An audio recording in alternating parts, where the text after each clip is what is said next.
best bit of the job. Welcome, everyone. I make that 6:30, so welcome everyone to the Finance Committee. What a lovely evening it is too. Nice short agenda tonight. Let's see how long we can make it. Right, item 1, apologies. Any apologies for absence? None noted, Chair. Thank you. Sorry, Sorry. I do apologise. I believe that Andrew Suddards is an apology and is being represented by Councillor Nettle. Wonderful. Welcome, Jeremy. Good to have you here. Item 2, public questions or statements. Penny, did you want this one? I haven't received any. Fantastic. Item 3, councillor questions or statements. I haven't received any. Thank you. Item 4, minutes of the previous meeting to approve as a correct record. Councillor Nettle. Yes, I did write in a question to the Chief Executive, and the Chief Executive answered the question, but I realised that the resident that asked me to write the question in may have been confused on financial years. So the question is to Council, to this committee, is will the administration find, when they're doing their budget setting for 26-27, find funds to host the Holocaust Memorial Day, which is normally on the 25th of January. For perhaps new councillors, this was an event up until 2021 that was hosted by churches in Salisbury, and was believed that we'd moved on from there, that given the atrocities across both nationally and internationally, that we should commemorate this, and the City Council has done so for the last number of years. Thank you. Thank you, Jeremy. I understand that Holocaust Memorial Day is still part of our events programme moving forwards. We certainly do not have any plans to not host it in next year or subsequent years. Yeah, sorry, it was only because I know we're all going through budget setting exercises that it didn't want to get forgotten. That's all. Thank you. Thank you. Did we get to minutes? We did. Minutes of previous meeting. Has anyone got any issues with the minutes from the previous meeting? Those in favour of adopting them? Thank you. Sign them at the end. Item 5, declarations of interest. Any to declare? There are none None? that I'm aware of. Thank you. Item 6, dispensations. None have been tabled. Fantastic. Thank you. Item 7, chairs, announcements. I don't think I have any announcements, other than to say I have two children with chickenpox at home, so if we can make this meeting not too long, that would be quite helpful. Or maybe make it even longer so I don't have to go.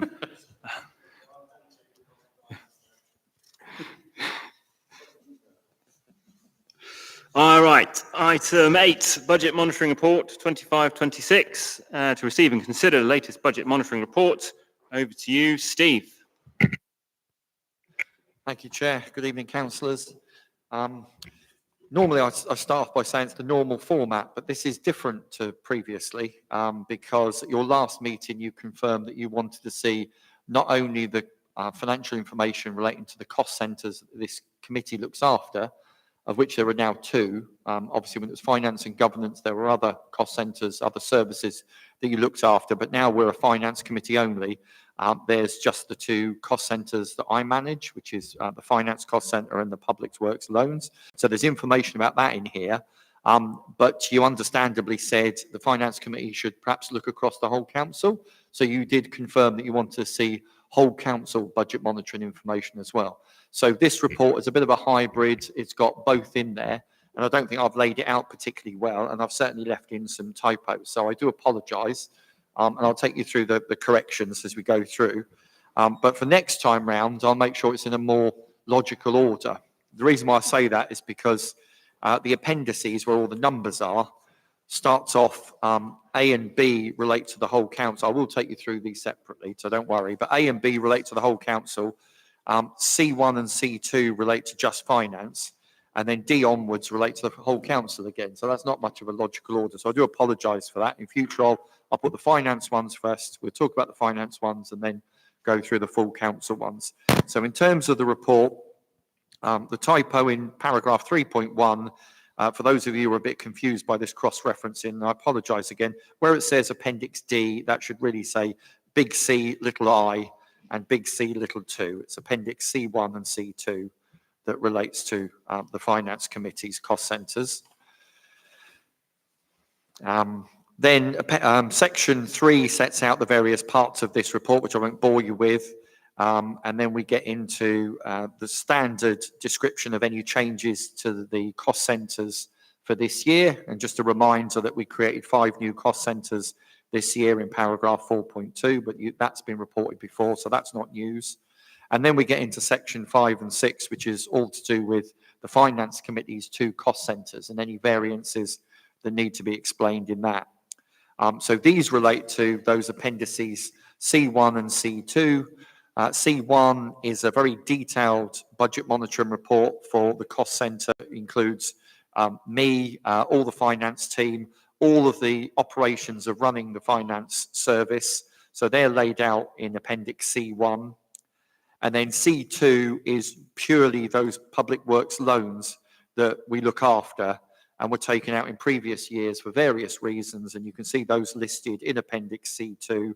It's got crematorium, Guildhall roof, etc. And you can see there's no real variances in that. And that's not because I'm particularly clever. That's purely because at the beginning of the year, the government tells us exactly to the penny what repayments are going to be. And therefore, we just put in round sum budgets and they all come in within a very close approximation to that. So PWL, public works loans, are never really a problem for budget variances. However, going back to C1, where you can see the finance cost centre, there are a few variances, some underspends. If you look in the penultimate column in C1, the variance column in pounds, remembering again that if it's in brackets, it's good news, it's an underspend of expenditure, or it's an overachievement of income. If it's a solid unbracketed number, that's bad news. That's an overspending of expenditure or an underachievement of income. You can see that the bottom line, jumping right to the bottom right-hand corner on Appendix C1, the apparent good news is massively underspent by £135,000. But that's primarily due to just going up a few lines. You can see that under irrecoverable VAT, there's a large underspend of £99,150.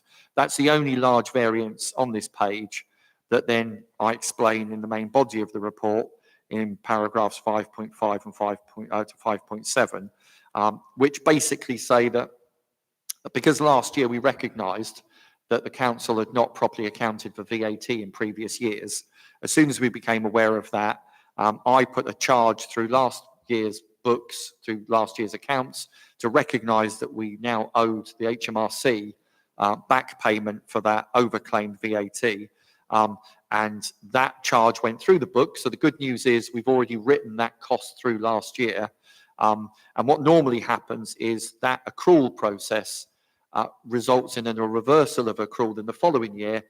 It all sounds very complicated. It's not really complicated. It's just to recognise the fact that when HMRC this year bill us for what we told them we owed them last year, because we never paid it last year, when that money goes out of our account, we mustn't show that as a new cost this year, because then we would put it through 2 years and we'd have over counted.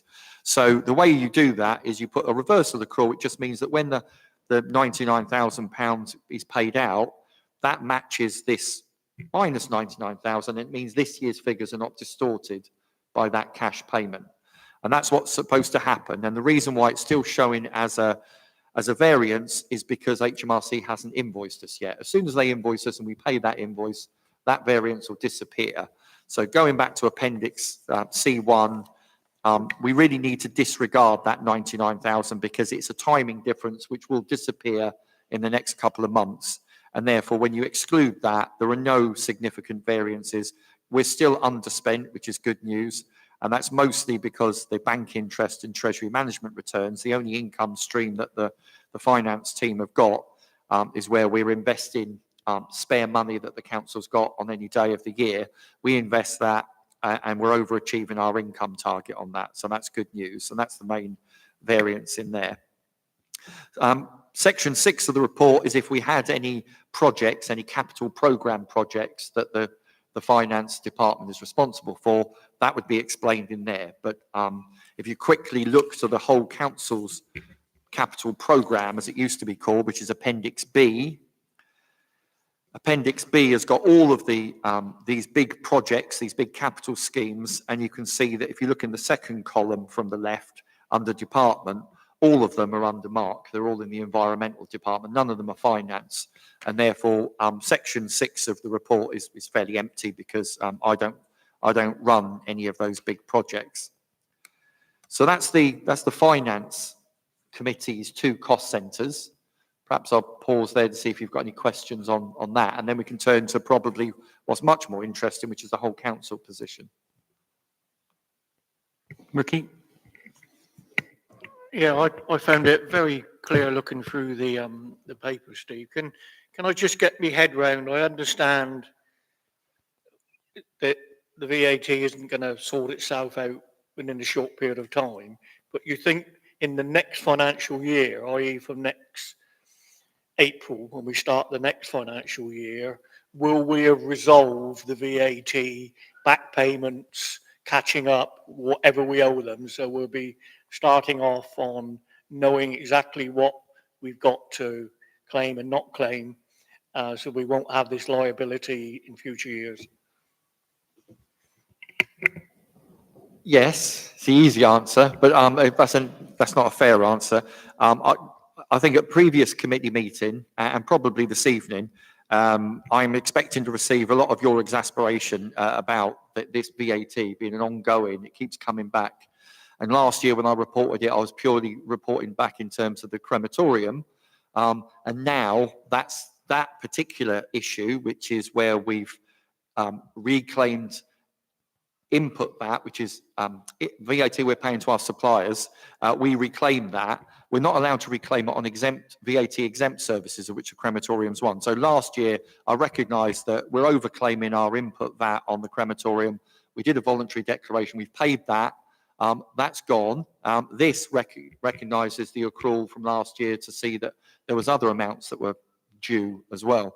So we've now got a VAT expert from a local firm in Salisbury, accountancy firm. We've got a VAT expert. He's gone through all of our books and he's found that markets, any property rental, any events where we're selling pitches, all of those are exempt under VAT rules. And we've been reclaiming the input VAT on that for some time as well. So I need to do a voluntary declaration about that.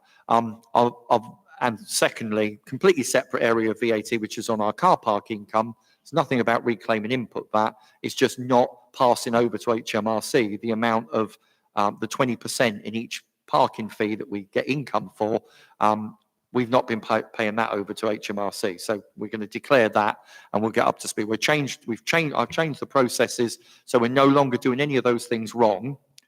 What we're doing now, though, is going back, looking through all the books to see to the penny exactly how much we've overclaimed or not paid over in income terms, and then we'll settle that with HMRC going forward. So that will all be done before the year ends. So that part of it, which is the really sad part, because that's paying money over that we've been used to having, that will be done by the end of this financial year.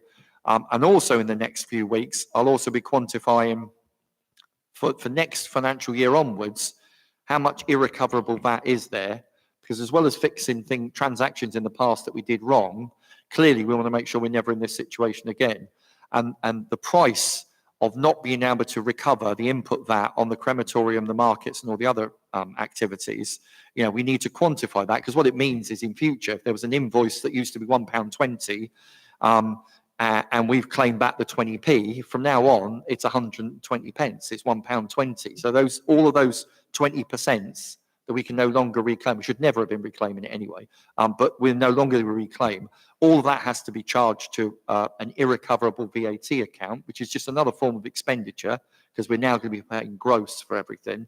All of that adds up, and I need to quantify that. And I have put to both political groups that are preparing their budgets for January, I have put in a bid for £95,000 a year, which is the lost we shouldn't refer to it as lost because we should never have claimed it in the first place, but the cost of that extra irrecoverable VAT. In the next few weeks, I will quantify it and get it down from 95, but at the moment, that's the sort of provisional amount.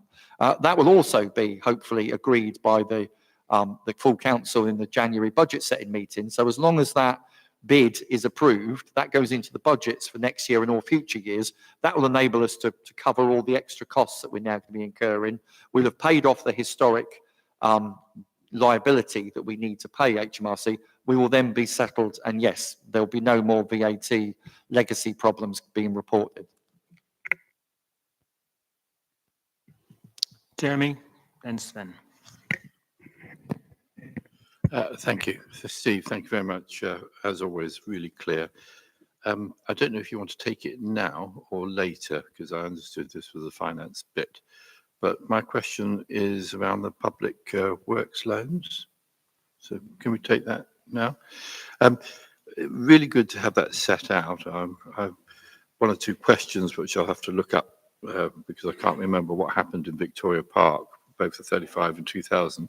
But my end question, my real question really in looking at this is, it would be helpful if we knew the year that these public loans come to conclusion, because some of them obviously will vary differently. Because in planning, certainly, you know, planning budgets for the next few years or for the rest of this administration, that's quite important to know how that profile is going to look like. So it may be that, I mean, I think probably you know that new depot is going to be longer than, say, the crematorium interest and that sort of thing, but it'd still be useful to understand that. And the final thing, which just caught my eye, of course, is the Guildhall roof. Now, I'm assuming that's the roof and not the ceiling that's in there. But I thought I saw in the officer's proposal something to do with the Guildhall roof, and that's why I was questioning it, and maybe that's to take off separately. But I wasn't sure why we got it in here, and then we've got it again in the budget for that officer. But you may not want to answer that. No, I'm happy to answer both of those. So I can't give you the actual years when each of these loans were taken out, but you're absolutely right. That's crucial to know. And unlike last year, I did a shortcut and I suggested that anyone proposing a budget for full council in January should just assume that it's £313,000, £500 a year, flat line for the next 5 years. And that's what the medium-term plan approved by the council in January did last year. However, this year we've put a little bit more science in it, and we've gone back to the repayment schedule. We've looked at the future, and the good news is a couple of these loans are going to be fully repaid and will expire within the 5-year new medium-term period. In fact, one I think ends at the end of this year. So in future, I will put down I can put down both the commencement date and the expiry date. They don't all have to be the same term. And you're absolutely right. The new depot will be the longest. Of these ones, that will expire at the latest date. But yeah, the good news is that the £313,000 a year that we had flatlined is much lower than that. And both political groups that are proposing budgets will take that into account. That will be into their medium-term financial plan. Thank you. The question about the Guildhall, definitely this is years and years ago. So it would have been the roof itself that had some work done to it. Within the budget approved in January was the banqueting hall ceiling project that is in for 26-27 next financial year. And both political groups that are proposing budgets for January 26 full council are both considering looking at last year's capital programme that included the banqueting hall ceiling. Is within both political groups' power to either reinforce and confirm that it's in the budget for next year or to change the profile. But that remains to be seen. So in your respective groups, you can see how your group wants to make any change, if any, to that. Thank you. Sven? Chair, thank you. All good stuff, Steve. Can I just go to 9.2, 3 and 4 in your report? So 9.2, last line says a more realistic operation underspend forecast once these accounting adjustments are factored out is 500k. 9.3, last line says RFO and CEO predict an operational underspend in the region of 250k. And 9.4, we say that, or the report says that the VAT discrepancies will utilise most of the year's underspend. Can you just for the layman explain the difference between the 500 and 250k in 9.2 and 9.3, and then clarify which of the underspends which of the underspends will be soaked up by the VAT discrepancies, please? If I may say, you've jumped the gun a little bit, councillor, because we haven't done the whole council section of the report yet, and that would come after that, but I can... I can wait until after that. Okay, okay, fine. If I could then just briefly take you through the full council bit, if there's no more questions on the I know finance. that Ted had a question. There was one more as well. Sorry about generally. This whole VAT thing, this has been rolling on for a bit now. How was this never picked up? I still don't understand how this was never picked up historically. If nothing else from our auditors, and I know auditors will say we can only work on the information that was provided, blah, blah, blah. But surely someone must have seen this.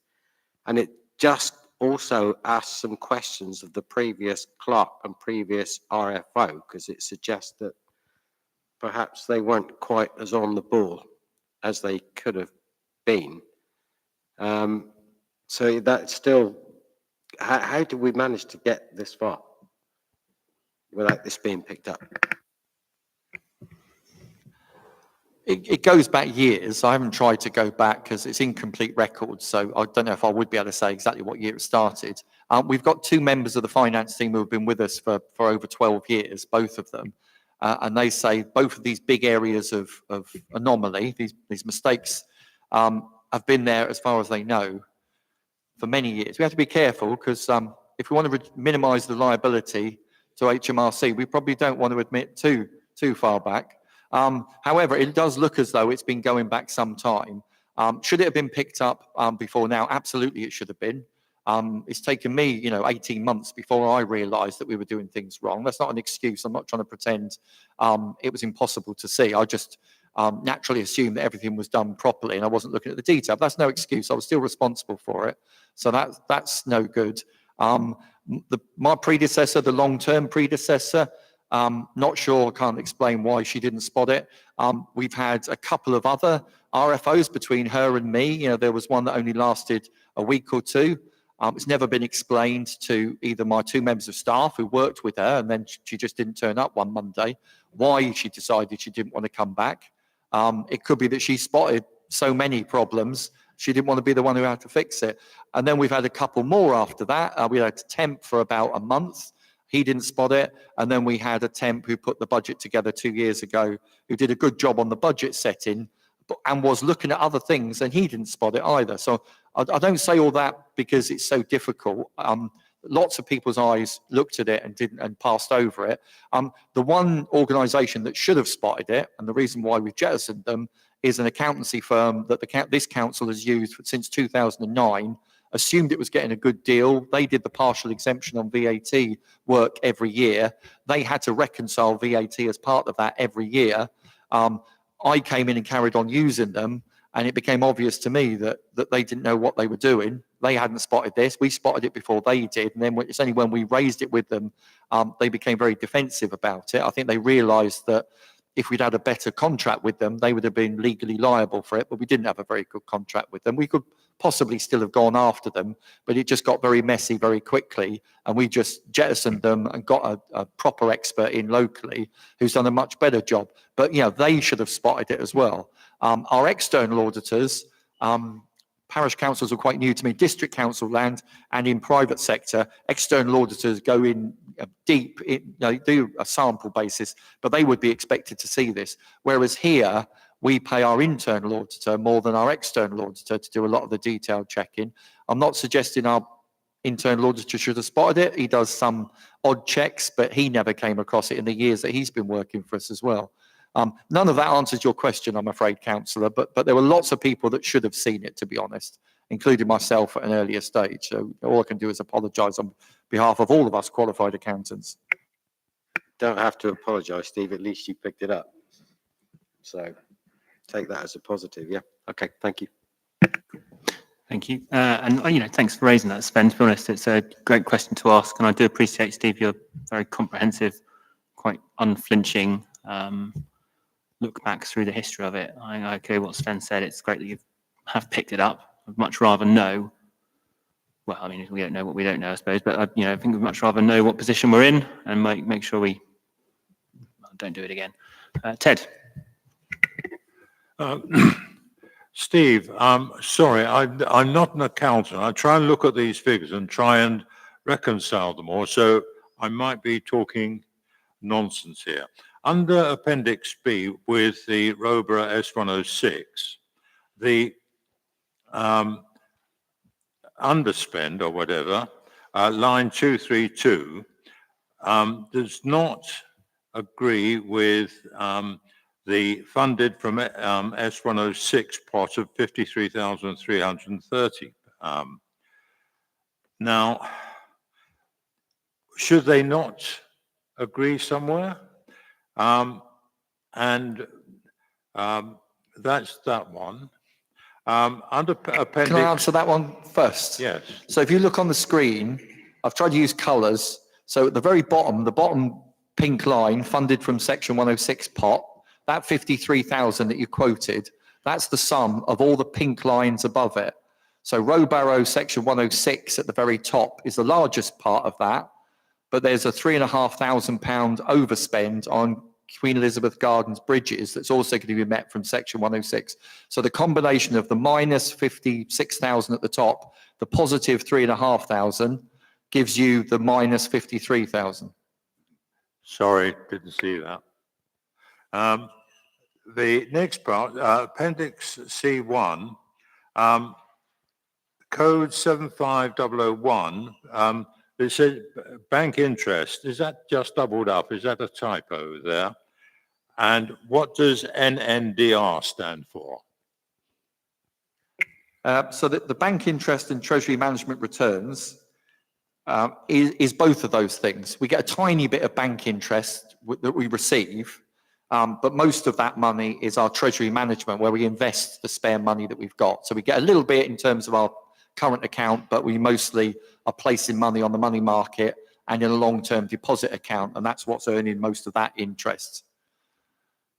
But it's two lines. It's two. So the format of this is that all of the expenditure accounts, so from 10,001 at the very top salary costs, all the way down to 53,020 provision for bad debts, all of those are expenditure accounts. They get subtotaled. Then you have an income line. Well, I might have had 5 income lines. So the format of this is that you again get a subtotal of just the income lines. So you're seeing a subtotal of 1 income line. That's why it looks so odd. So apologies for it looking odd, but it's to try and show you that the total income is the same as that 1 line of income. That's why it's so confusing. So apologies for that. No, not at all. It's the person reading it trying to make sense of it. When we look at some of the others in shortly, you'll see that there's some cost centres have got lots of income streams, and therefore that subtotal for income makes more sense. But you're right, it doesn't make a lot of sense in just in my one. And then NNDR, apologies, that's old-fashioned abbreviation.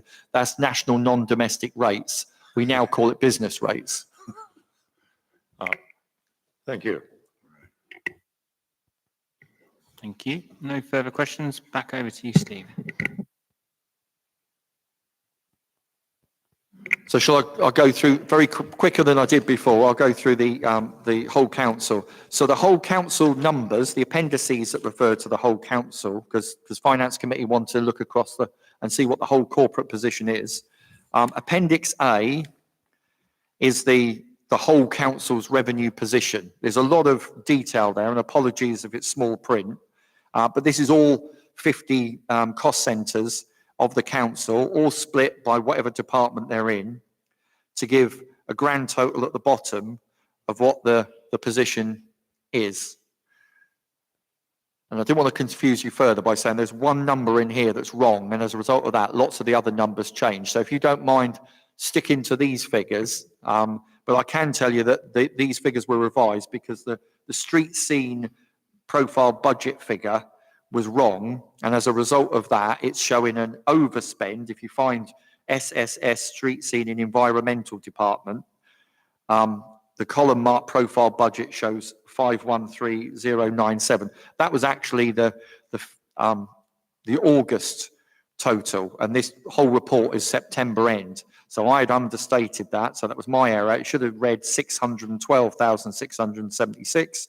I'm not going to give you all the different figures that change, but the good news is this already rosy picture of £740,000 net underspend across the whole council was actually understated. At the end of September, the real figure was 839,000 underspent. So my error made it look less good than it actually was. But if you don't mind, with that correction made verbally, if you don't mind if we stick to the numbers on the page, because otherwise I'll be continually correcting different numbers. So that's the whole council's position. As I say, 740,000 underspend. The Appendix B is what used to be called the capital programme. We've already looked at it once this evening. This is where the council allocated big budgets for particular projects. As you see on Appendix B now, we're indicating where the actual funding is due to come from, whether it's capital receipts, which is really what a capital programme should only be funded from capital receipts, or whether it's from SIL, or whether it's from Section 106, or even whether it's from revenue. And as you can see, the lines that are still uncoloured and they're white, those are big projects that you're going to fund from the revenue account. So that's why at the bottom of Appendix A on the revenue account, you've got a line that says Z cost centres funded from revenue, and those figures come from Appendix B. So Appendix B is just really saying these are all the big separate one-off projects that you've budgeted for. The funding's pointed out, but really it's just to bring them all together so you can also see whether those particular schemes are on budget or off budget. And Appendix A then gives you the everyday service delivery financial results for the end of September. So you've got the whole council in those two appendices. It's good news in as much as an overspend would be far worse news than an underspend. However, officers completely appreciate that 740,000 total underspend, let alone an 839,000 net underspend, is not great news because it looks as though we've misbudgeted somehow. You'd ideally want to see as much closer. Some of the explanation is that we're still getting to grips. There's still managers and budget holders who haven't been used to looking at this level of budgeting before, and they're still getting used to it, and therefore some of the profiles that they use are inaccurate. And if I'll just briefly tackle that, because again, I know it's a point of concern for councillors, because so many of our explanations are, oh, don't worry about this variance because it's the budget profile that's wrong. And I know you get tired of hearing that because it's, well, either don't report them if it's not a genuine variance, or get your act together and make sure that the profiles are better. So the reason they come about is if you look at Appendix A, you've got these columns of figures. The third column along says profile budget. And all this is trying to do is reflect the fact that because this is a September end report, the one certainty on here is the fourth column of figures, the actual net expenditure or income. That's invoices or that's income coming. Those are actual figures. The budget is only a plan. Much as we put loads of effort in every year to produce a budget gets binned at the end of the year, whereas the actual results will produce the accounts, which will be set in stone for all of time as what the council achieved in the year. So to try and not compare a full year budget figure with a mid-year actual figure, we do a profile budget which just tries to convert that whole year budget to what it should be, we think, at the end of September. So quite often it's just twelfths. We just divide all of the annual budgets by twelfths, and whatever month in the year we're producing a report for, it's that number of twelfths. And that's still the case. That is the norm across the board. And some of these variances, unfortunately, will just be that the real spending across the year is lumpy, whereas we're pretending that 6/12, a whole half should be spent or generated as income at the end of September. If that isn't reality, then that's going to produce a spurious variance. And it's only when you get to the year end where there is no timing differences, that's when you can be sure whether there's a genuine underspend or overspend. Clearly, as managers of the council, you want to not wait until the year end. You want some indication of whether we're on track or not. So that's what this is supposed to do. But we do accept it's a fairly limited in term until our budget holders have a 1 or 2 financial years under their belt and they know what the true profile is. We might still have some variances that aren't genuine variances. Moving on from that, skipping Appendix C1 and C2, which we dealt with, the rest of the appendices, D1 through to the end, are specific. Sorry, D1 is the summary of all of the large variances. So financial regs require that any variance over £50,000 needs to be explained to full council or to the finance committee. So that extracts all of those detailed variances over £50,000 on Appendix D1. Revenue ones in the top box on D1. Project or capital program, if you want to still call it that, in the bottom box on Appendix D1. They're all the variances over £50,000. And then those are explained in sections 7 for revenue variances and 8 for project variances. And in addition to explaining them with just one paragraph of words, I've also included, because Finance Committee hasn't seen this level of detail before, Appendix D2 onwards are those specific cost centres. Like we saw for finance, you saw every one of the lines of budgeting for that cost centre. That's what D2 onwards shows. And the ones I've extracted, because you haven't got all 50 cost centres, that would be too much. But I have included all the ones that have generated those £50,000 variances. So if you've got any questions on the words in section 7 and 8 of the report, or any of the numbers in D1, then I can take you to the relevant appendix D2 onwards to try and give you more context, but entirely in your hands in terms of what questions you'd like to ask. We can get to the year-end prediction perhaps after we've got any detailed questions.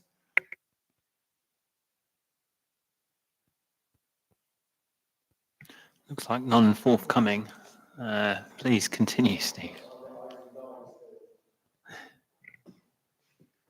Right, looking at the year-end, the question from Councillor Hockin then, the year-end forecast.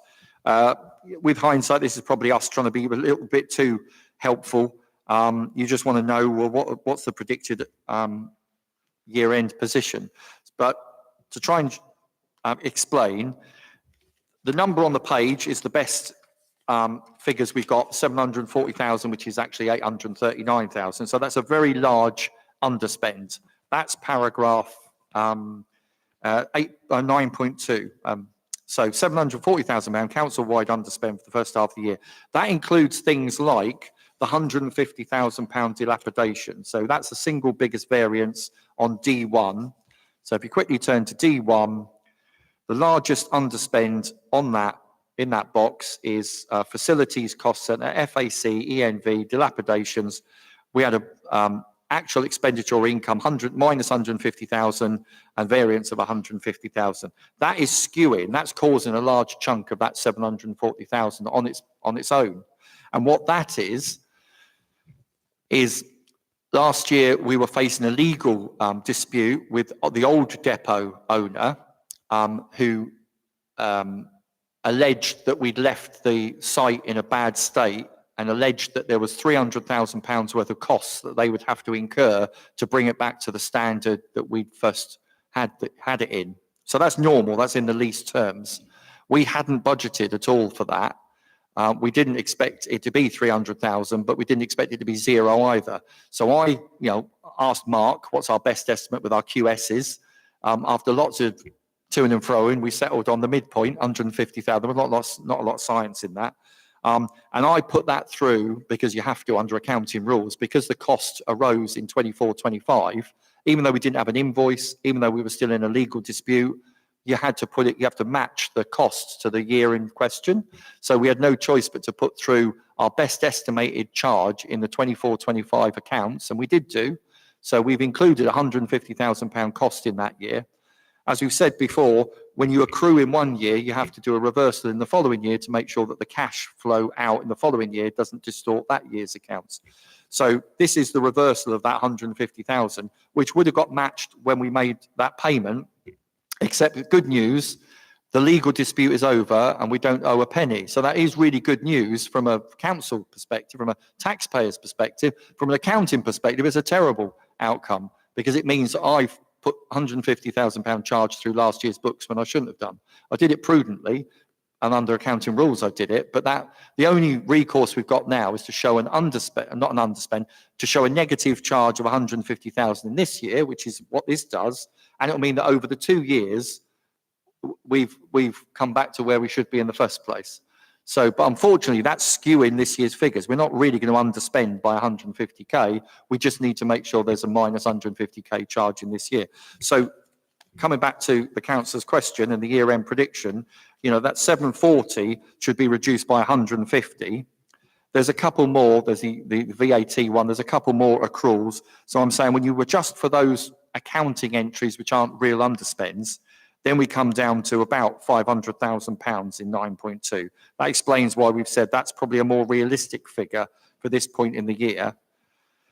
9.3 is saying, well, last year, at the very end of last year, we only achieved an underspend of 520, and that was after really big economising. If you remember, we halted tree surgery and repairs and maintenance, and there was a vacancy freeze.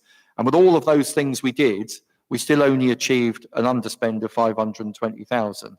We're not doing all of those economising things this year, which makes me think if we're forecasting 500,000, we're going to be wrong, and therefore, and that could be because the budget profiles are wrong. It could be that there's a cost improvement plan of 100,000 that we have to achieve this year, which hasn't been taken off those figures yet. But because of all those reasons, the chief exec and I are saying the 500,000 is probably closer to 250. So we would go on record and say we think we're going to achieve at least £250,000 underspend at the end of this year. It could be between 250 and 500, but 250 sounds more prudent.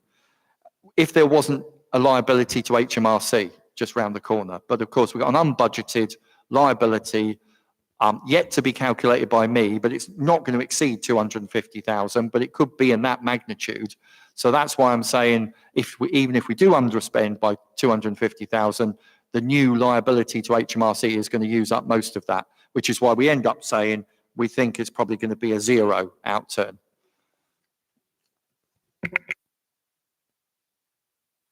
Thank you. Mac, I think you're next, and then Ted, then Sven. I just wanted to clarify. So the dilapidations is a happy outcome because we didn't have to spend the money, and it's completely the opposite of the VAT story where we didn't budget, then we had to pay it back. This one we budgeted, we didn't have to pay anything, and as simple as that. Yeah, good. Thank you, Steve. Thank you. Ted? Same point. Does that, the £150,000 mean that we've got £150,000 in the bank that we would not have expected? Yes.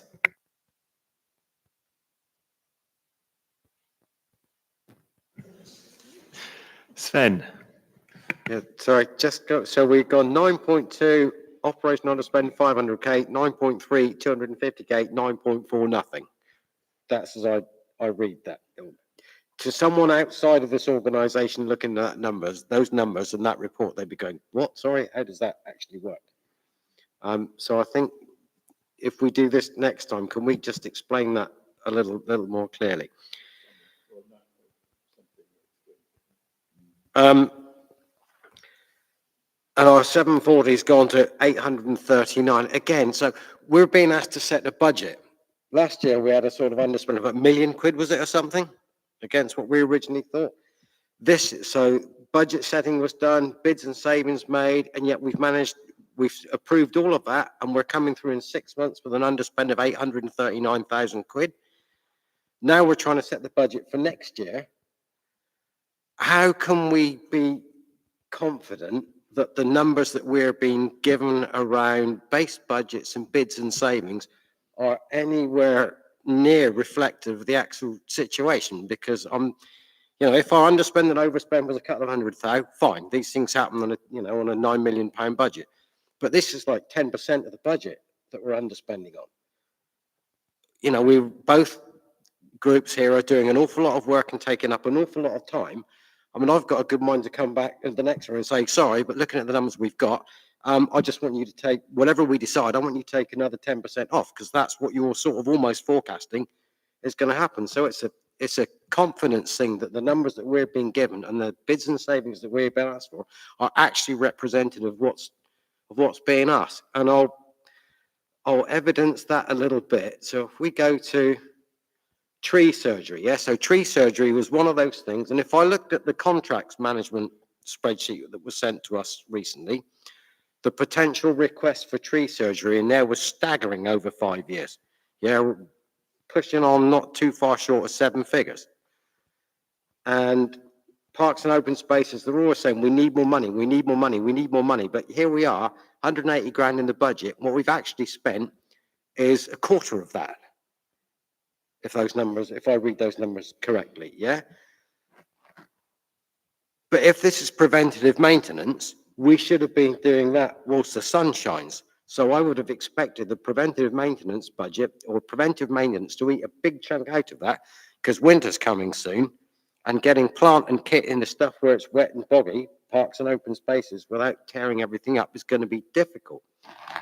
So I'm questioning how confident I can be in the next budget setting process when the numbers that we're being given are all over the place.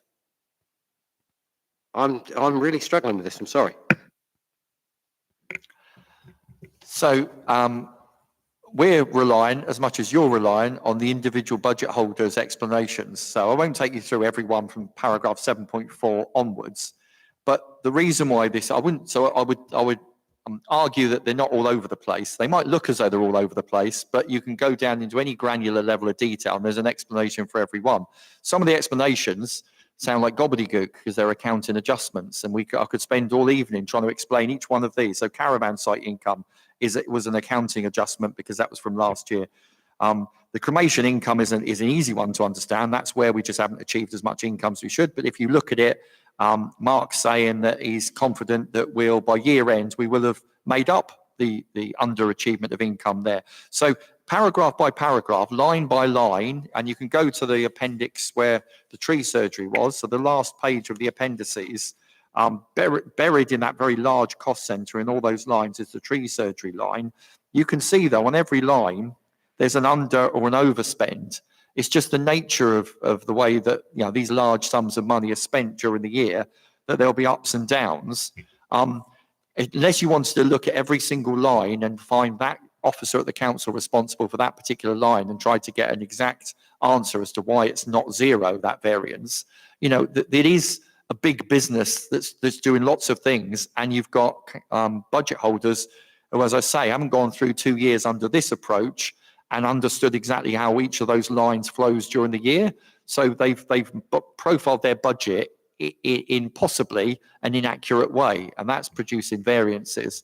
So it's not all over the place, but I understand it looks that way. All we can do is rely on each budget holder's explanation. We can challenge them.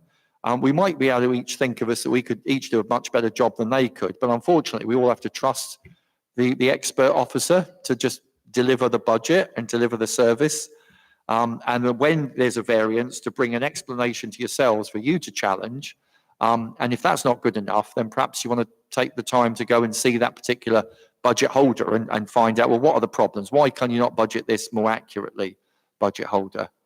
All we can do is explain in the detail that we've given you, really. Jeremy? Yeah, thanks. I mean, I totally understand this is all about profiling and up to the senior management and contract letting and all the rest of it. And so you do feel that if you're starting something in April, especially if you're going out for tender, it's going to take you at least 3 months to understand what's happening, and therefore the profile of expenditure is going to vary. So I do appreciate that. If I could just look at a couple of projects here, which is Wyndham Park Wall, 85,000, and the depot dewatering bay, which is 150,000. I've been sort of looking at that and I keep staring at it and I thought I understood it and then I've realised that I may have missed it. So, and I also checked, so this is end of September, so we've got 6 months to run and some of this money could be already spent since September. But let's take the Wyndham Park wall. We budgeted 85,000 and from this it looks like we've not spent any money on the wall to date. The other one, Poultry Cross, urgent renovation, we put 30,000 in there. And according to this, we spent 9,416 to date. Now, do understand we don't want to rush these things, but I know that we've got a budget. Well, I suppose my question is,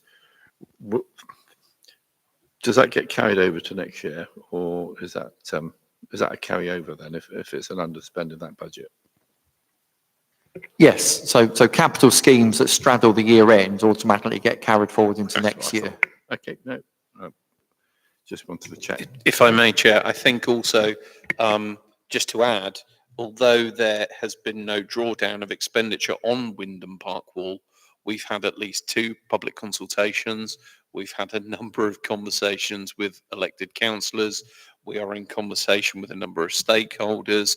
The work for the designs with tree surgeons, with civil engineers to try and come up with a plan which we could then share with the public. So Mark Reed and his team has been doing a tremendous amount of work, but you're right, at the moment we haven't started on site. We haven't put a spade in the ground, but I would reiterate for Wyndham Park Wall and indeed the depot dewatering bay, where we see 3 members of staff who are undertaking new qualifications and work with the Environment Agency to enable that work to begin on site. Again, huge levels of preparation. So it's not just we haven't got around to doing it, but I appreciate from just these sums, it looks as though we haven't done any work.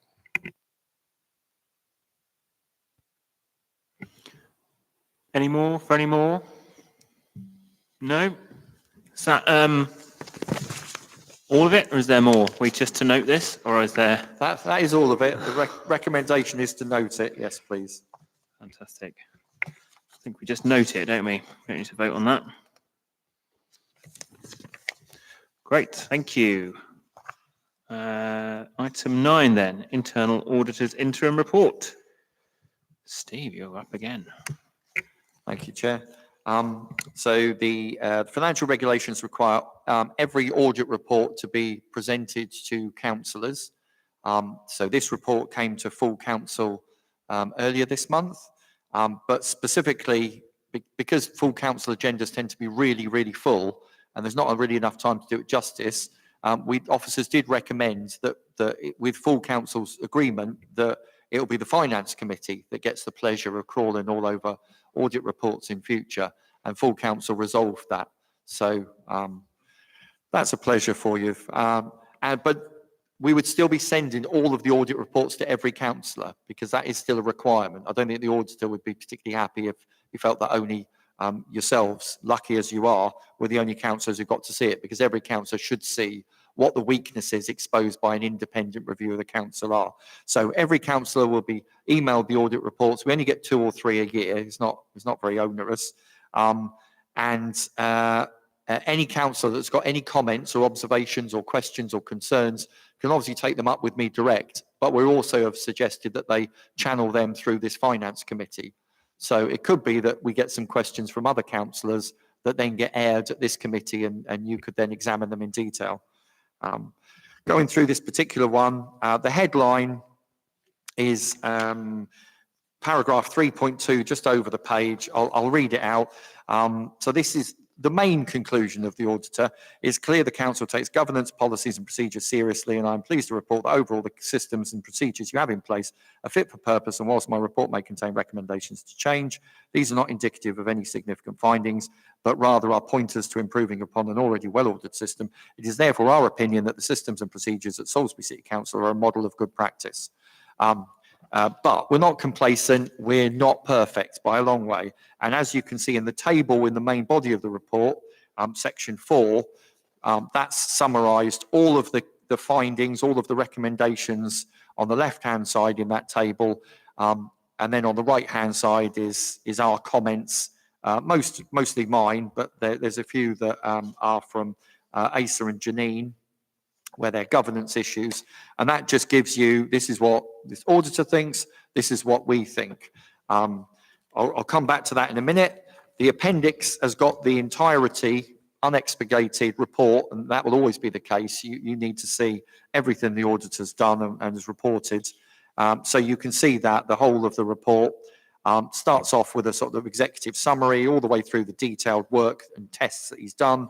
And then it ends up with a table on page 19 of 19, which is exactly the same recommendations that I've included in the report. By all means, cross-check to make sure that I'm not missing anything out, but I'll focus on the table in the main body of the report because it's as important that you look at what I've said in response and you clearly say if you're not happy with the response, because some of these are, yes, we agree, but we haven't got the capacity to do this yet.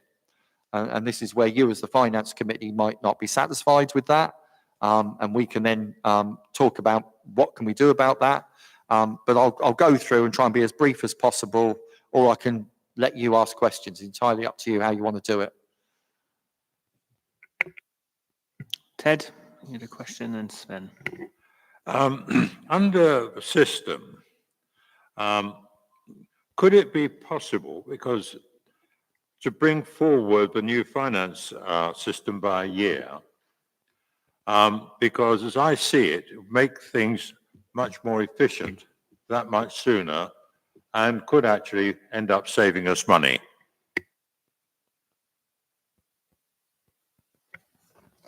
Yes, we could bring it forward. The chief exec, SMT, all want to do this like yesterday because we are using a very out of date and very expensive system. We could get a brand new, much better, more highly functional, integrated, automated, more efficient system for a lot cheaper. So of course we want to bring it in yesterday. Unfortunately, to go out and look at all the available, not all of them, but a lot of the available systems, to then go through the procurement exercise, and more importantly, then to actually implement a new system and parallel run it with the old system to de-risk the possibility of it all going wrong. That takes a lot of person hours, and I won't have the capacity this coming year. So that's why we've said we want to do it as quickly as possible, but realistically, 27, 28 is the earliest we can do it in. If the committee or the council absolutely needed this to be in as our highest priority, we'd look at things I couldn't do, but like VAT wouldn't get looked at. We don't want to be unlawful for that much longer. The accounts have to be sorted. So I work a lot of hours at the moment. To be honest, I don't think I can fit this in any earlier than this. However, you could throw money at the problem and get a consultant in to do all of those three stages that I said, feasibility, a business case, looking at alternatives, procurement, and then project implementation. And it would come in quicker, but I'm not sure it will be introduced as well, but that's up to the council. This suggests we do it using existing resources. If you're happy to throw more resources at it, we could do it quicker. Would we save more money by bringing in a consultant, do you think, or is it one of these maybe not jobs?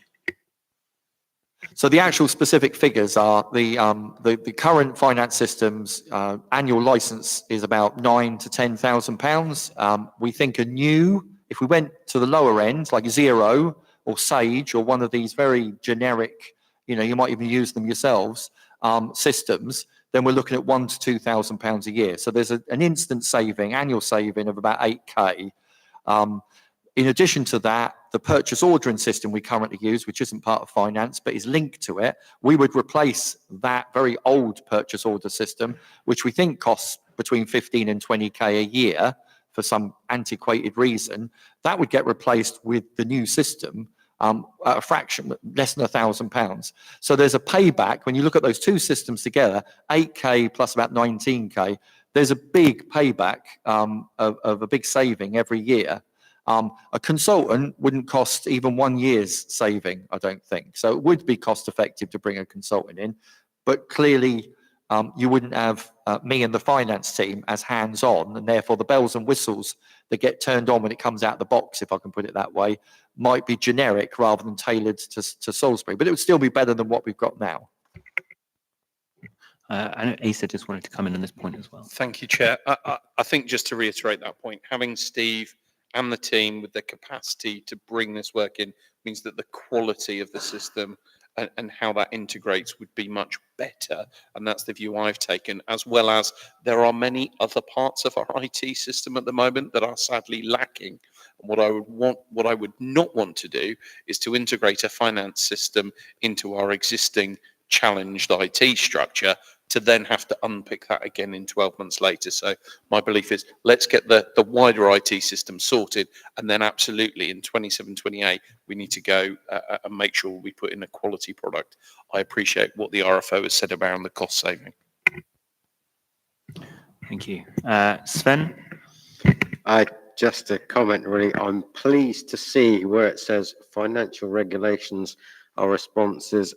The 2024 NALC model financial regs will be assessed for suitability. And I'm really glad to see that, because look where following the NALC regulations has got us so far.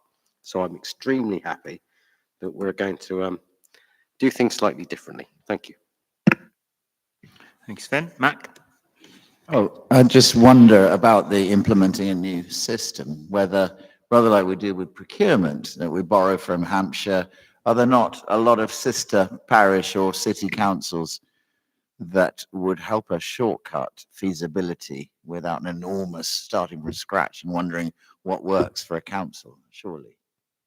It's, you know. Yeah, so our independent internal auditor pointed us in the direction of Henley Town Council. So we'd only be learning from the best, and they've got a much more modern application-based suite of apps, and they say it works wonderful. It integrates with the bank reconciliation system. It integrates with purchase ordering. You know, that they don't do any data input, whereas we've got 2 people upstairs doing data input every day. So yeah, there is a off-the-shelf solution, but it might not necessarily be the best. So, but yeah, there's a balancing act. Do we spend a lot of time looking at everything and then come back to the same answer? Or do we just go with something that we know another town council says works for them? We're of course bigger and slightly more complicated than Henley. But yeah, you could perhaps look at that first. Does it tick all the boxes? If so, we don't need to look any further.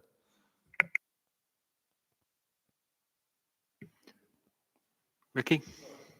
I assume, Chair, then we're going to send someone up to Henley to sit down with them for a bit at some point and say, tell me how this all works then. Because surely if we can get an off-the-peg solution that's vastly cheaper than what we've got, then that's the way to go, isn't it? We've even had a Teams meeting with Henley, so we saved even the mileage costs of going to visit them. But yes, we would go and see it in person if it looked like a goer, yeah. Ricky? I think, Chair, overall, it's a very fair report. Auditors have got to find something to pick fault with, and we're accepting we got some improvements to live up to. I did smile at the VAT payment. You know, nearly 50 years in business, you know, the rule of the law is you pay when people are screaming for their money. You don't pay anybody up front before time. You hold on to as much cash as you possibly can until you have to let it go. So, you know, and in fact, if you're, as I found to my, if you're late with your VAT payment, there's a fine anyway. So that is the kick up the backside that reminds you the next quarter, get it in on time. So I did smile at that, saying to pay it in a more timely manner. But I think it's very fair. I think it's a very fair report. And I think it holds us good for the future. Thanks, Ricky. Al? Thanks. Yeah, I'd just like to echo the CEO's position. As someone whose day job is integrating different systems, the success of any project is at least 50% of the implementation. And there's no point implementing and integrating a new system into your core infrastructure if that's going to be replaced. So the best approach is to sort out your core first and then look at something you can plug into that successfully without having to do the job twice. Yes, indeed. Agree. If there's no more questions, Do we note 5.1? So noted. And move along to item 10, environments. Environments. Steve. Thank you, Chair. Yeah, this is the first time you've had a budget environments report. You should have had it before now because financial regulations stipulate that all environments over £50,000 should be reported to the Finance Committee. So apologies it's taken us so long to bring this to you. But the good thing is that there's a large number of environments that we've gone through in order to summarise and produce this report. So you get a good spread of what environments are and the sorts of things we use them for. Another reason for bringing it, the timing of this is that at the Governance Policy HR Committee a few weeks ago, there was clearly some misunderstanding between what at least one councillor, but possibly echoing what other councillors think about environments and what officers have been using environments for. So there's a possibility that we're not using environments in the way you want us to use it.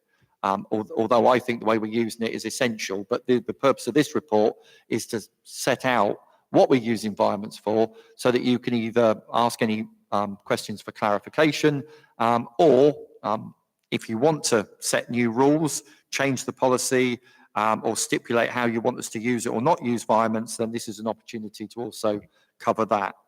So what environment is purely just a transfer of budget. I should reassure you straight away and say that officers do not have any power and have not tried to create new budgets out of thin air. We're not allowed to do that. And if we did do that, all of the budget monitoring information you've seen would go completely skewy. Only councillors can set the council tax and the precept. And if we created or deleted budgets, we would hit the bottom line and we would interfere with that statutory duty the councillors have got. So you don't use environments to create new budgets. But what we do use environments for is to move any underspent budget that is no longer needed in one location under one budget heading, and we can move it to another one. So financial regulations set out in paragraph 2.2 says during the budget year, the RFO with approval from the CEO and having considered fully the implications for public services may move unspent and available amounts to other budget headings or to an earmarked reserve as appropriate, in brackets, inverted commas, environment. All budget environments exceeding £50,000 will be reported to Finance Committee. So that's what we're allowed to do. This report sets out what we use the environments for. Paragraph 3.3, if you're interested, I think we've already covered it in budget monitoring. There's three components to what a code is, where a budget sits on a code, and you use this string of letters and numbers that denotes cost centre, department, and then what the actual expenditure or income is. And the example we give in paragraph 3.3 is using ACE's operational contingency. Any budget that sits on the operational contingency, and in this example, the council approved a budget of £50,000 for this year for operational contingency. So that £50,000 budget was sat on EST GEN 51999, and that's where it will sit forever onwards until we move it, if we move it, or you set a new budget in the next year. So any environment form we use, there's a complete audit trail of any transfer of budget from one code to another, and that's what all the appendices are. We've given you all the £50,000 or more environments, and we just picked the first one as an example. So the one marked environment number 8, top right-hand corner of every one of these forms has got a environment number.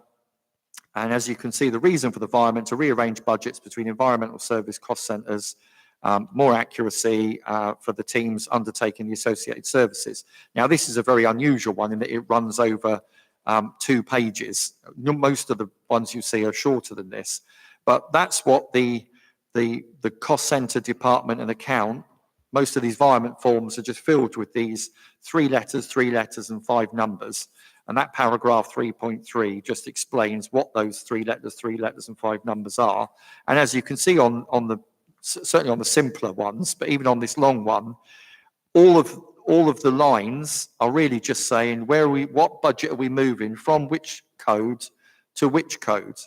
And as the description in the box at the top for this particular one says, this is when we were creating new cost centres and we needed to move the budgets from old cost centres, which were dump cost centres, if I can call it that.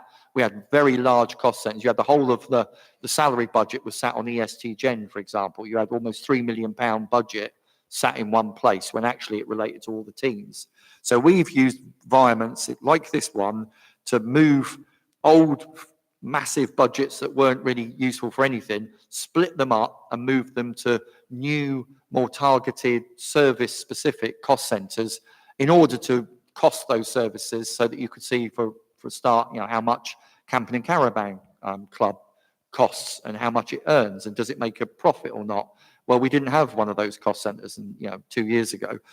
So what this is doing is taking those big centralised budgets and just moving them into the respective teams and cost centres. I won't go through each one, but it's probably worth on this first one, looking at on the reverse of every single environment form are the rules of what the environments are. Now, this is aimed at officers, it's not aimed at yourselves, but it's worth just, I won't read it all out, that'll take too long. But if you've got the time, please look down that, because it's saying you can't use it for this, you can't use it for that, you can only do this, you can only do that. There are very specific rules about the use of environments. One more, and then I'll leave the rest for questions. But the second one in the appendices is a much simpler one. It's just a 2-line environment. So as you can see, this one, number 9, environment number 9, move cultural organisation grants budget from central cost centre managed by the CEO to the communities department managed by the head of community services. And there was even an attached email, there was to the original environment. So again, it's moving it from an old cost centre called GRA, which we don't use anymore, to the new cost centre, ANT, and it fits then into the committee structure. So the grants went to where the communities committee could look after grants instead of it being lost in a central cost centre.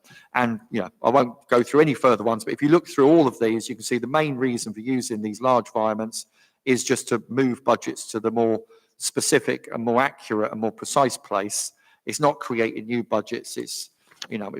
So hopefully that's got that clarification. Returning back to the report, paragraph 4.1 is another useful summary of the types of things that we use environments for. So again, it's worth you checking to see you're content that those are the sorts of things you would expect officers to use environments for. And then paragraph 4.3 again is this occasion a few weeks ago. So referring to that specific one, because if you did want to set rules on environments, the one that caused the confusion might be a good place to start. So that's where almost in passing in the officer report, we mentioned that the funding of a very small mini restructuring of staff, it will cost £6,000 extra. And don't worry, councillors, because we've found a £6,000 underspend in the electricity budget. It was even in a different department to show how flexible and agile these environments can help us be. Mark had an underspend in his electricity budget, and he offered to transfer that to Janine's corporate budget so that she was able to buy agency staffing or whatever it was she wanted to do. And it was when we mentioned that in the report that I think a councillor didn't think that's what we should be using the environments, or was surprised that that's what we were using the environment for.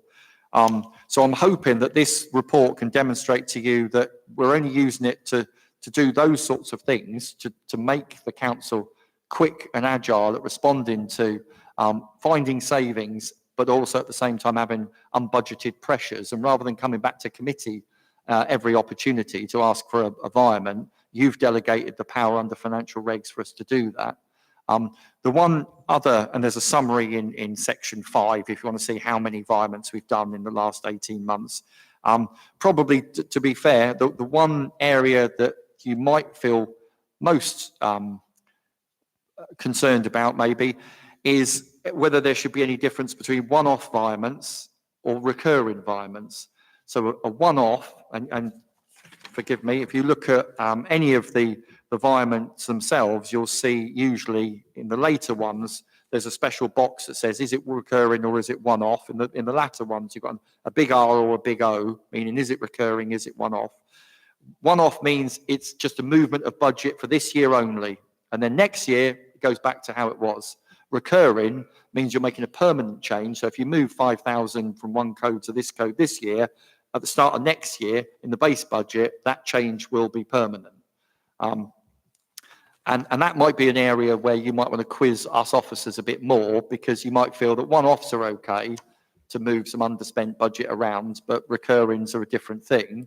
What I would say is, looking at the ones we've shown you, the really big ones, it would be very inefficient if at the beginning of the next year, we had to do another multi-page environment just to redo what we did. When we're creating a new cost centre and moving budget from a big central pot to that new cost centre, you know, that's going to be ideally there for every year thereafter. Otherwise, we're just going to have to keep doing that same work every year, and it would just accumulate. Every year would be more work than the year before.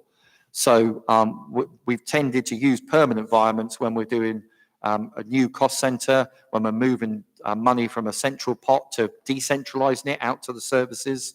But you may want to ask us a bit more questions on that differentiation between one-offs and recurring. But yeah, I would suggest that this has been a very useful tool within the parameters you've set, and we have to report all the £50,000 ones back to you, and that will be more regularly in future. So hopefully that's sufficient oversight, but obviously we're happy to answer any questions. Thank you, Steve. I see some hands. I'll come to you. I will make my own point first, if that's all right. I appreciate the report very much. It's very good to, I suppose in theory, I must have understood that there is a mechanism by which these things happened. It's good to get a better understanding of it. I think my personal sort of concern initially, sort of getting this understanding, probably speaks to, you know, slightly speaks to what Sven was saying earlier about the budget setting, which is that it felt initially that on, you know, reading this report and understanding this, that we put a lot of effort into saying this much in this budget line and this much in this budget line, and that suddenly there's a mechanism by which, you know, sort of it can just be moved from one pot to the other, and you sort of almost wonder, are we just being asked, would it be, yeah, it's a bit glib to suggest that, you know, we just say here is a single pot of budget, and, you know, go off and do what you will, and via it out to whichever department it needs. And I think that's a wrong, an incorrect way of thinking, and I do appreciate that the answer to my question is in this report. The answer to my concern is in this report. I appreciate all of 4.1, you know, to understand the reasons why budgets may need to be transferred, the understanding that it's an efficiency consideration, that being asked, that if we were being asked to come and approve all of these things individually, I don't think we would ever make it out of any of these committees ever. I think my deeper concern right now is, you know, and again, we're back to this, we are seem to be doing the right thing now, and that's great. The concern, which is, you know, again, not really anything to do with you, Steve, it seems to be a historic thing that, you know, that it says that we are supposed to have had these things reported to us. I don't recall ever being reported to about these things in the past. And yeah, I suppose that being able to scrutinise these sorts of environments and this level of detail at this committee, I appreciate that. I suppose that's all I have to say about it. I'm happy with the report as laid out. I think I can see where councillor concern has come from. I think instinctively it came to me, and I'm you know, these concerns, and I'm happy to have read the report, and I am content and I understand it. So I think that's my position here, such as it is. I think Ted, you were next, then Jeremy, was it? The question, and then Sven. Sorry, okay. Jeremy, Ted, then. Sorry. No worries. I'm concerned with 4.2, which you have already dealt with, Steve. One-off, yeah, if it carries on over a number of years, that is something that is a little worrying, because it means that if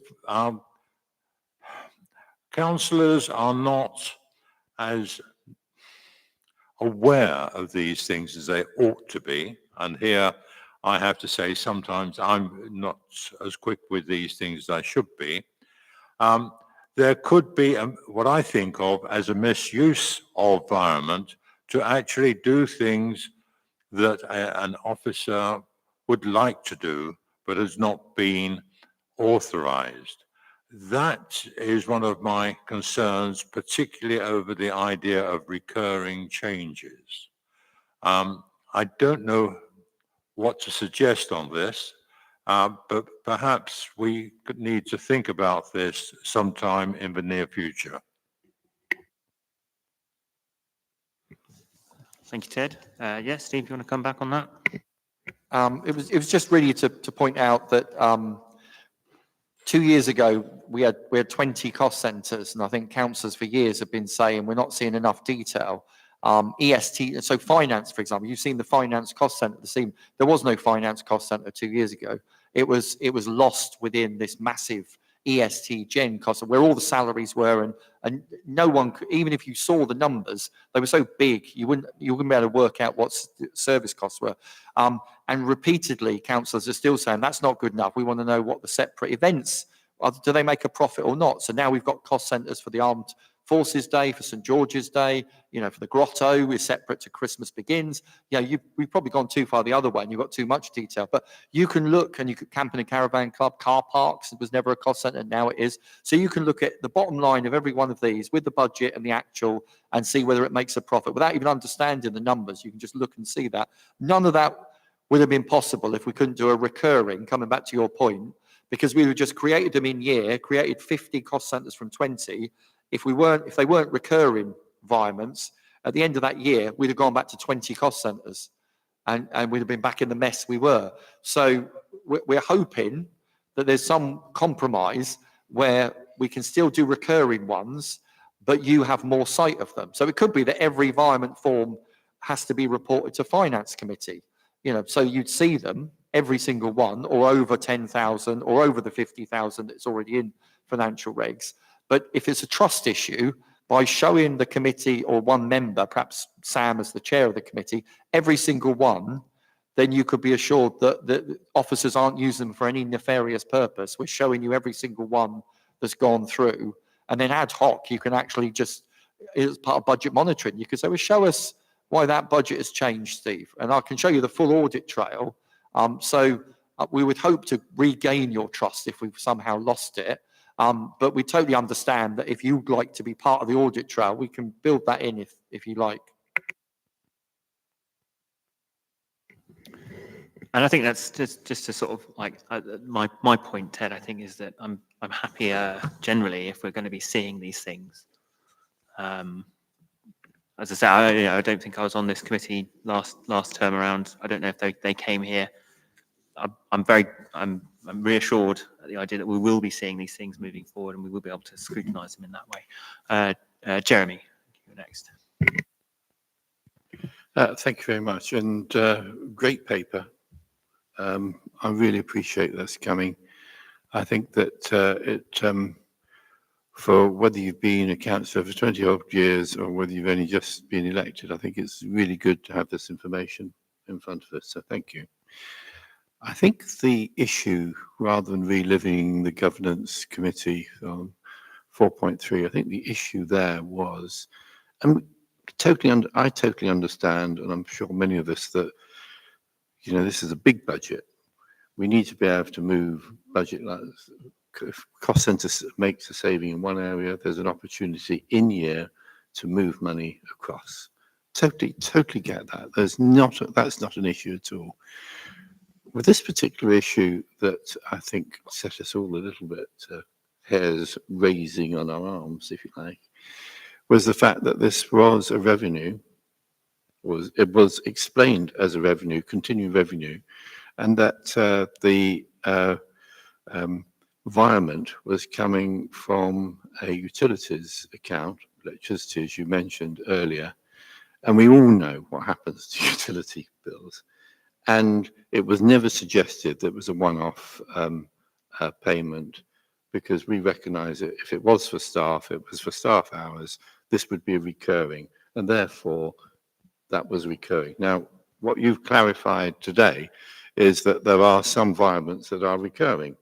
I don't think I had appreciated that. I mean, I knew that we fired from that between lines, but this was recurring.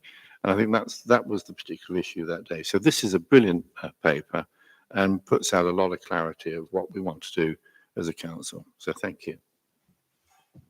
I think Asa wanted to come back on this one. Thank you, Chair. I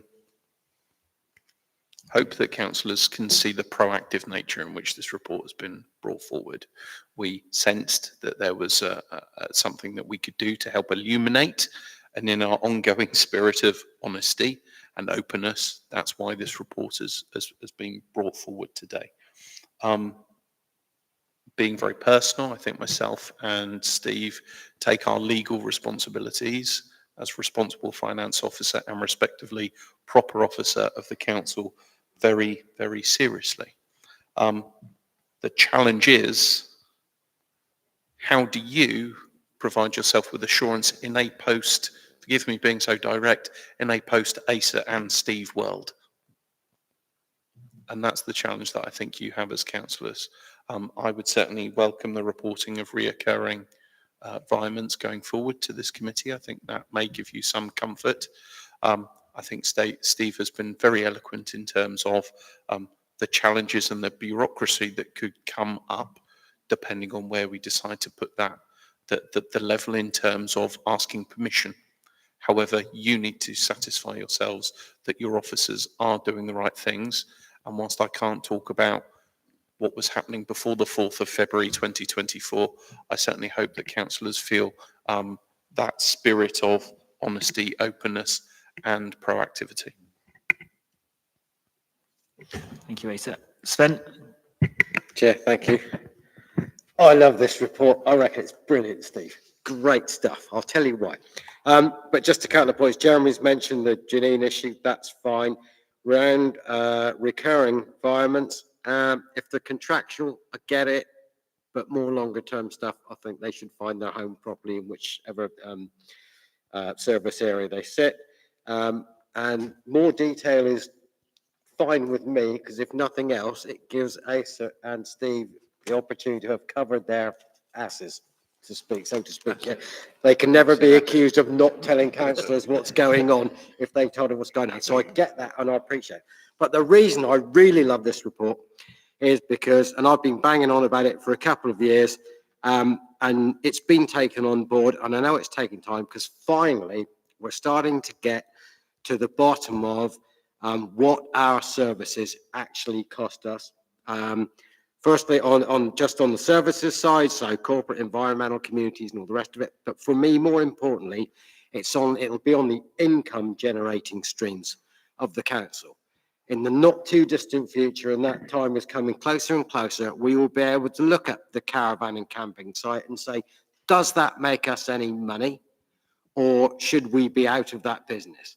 Are the properties that we own, do we make any money?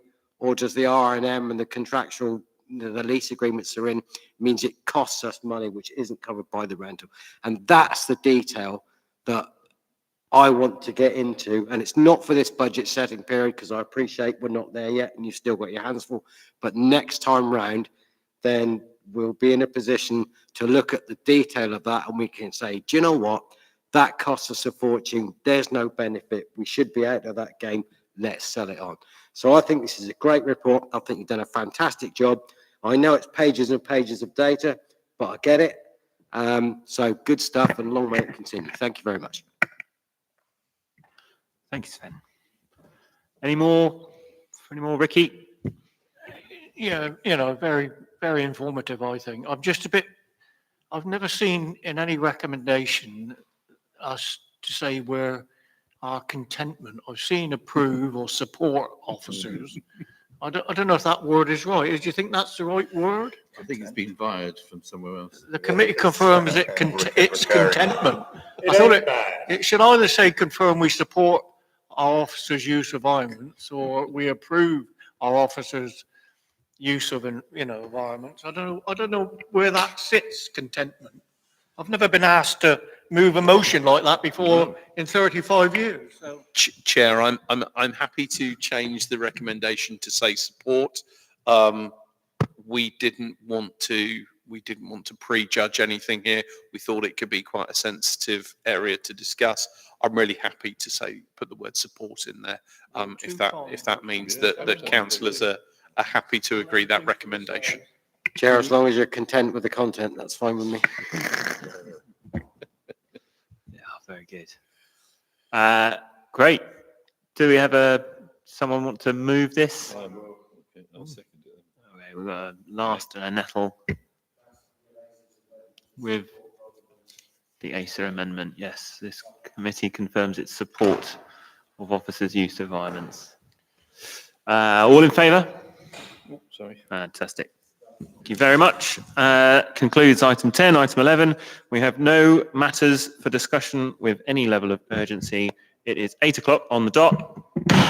Great. Closed. Thank you very much. Thank you very much. Thank you, Steve.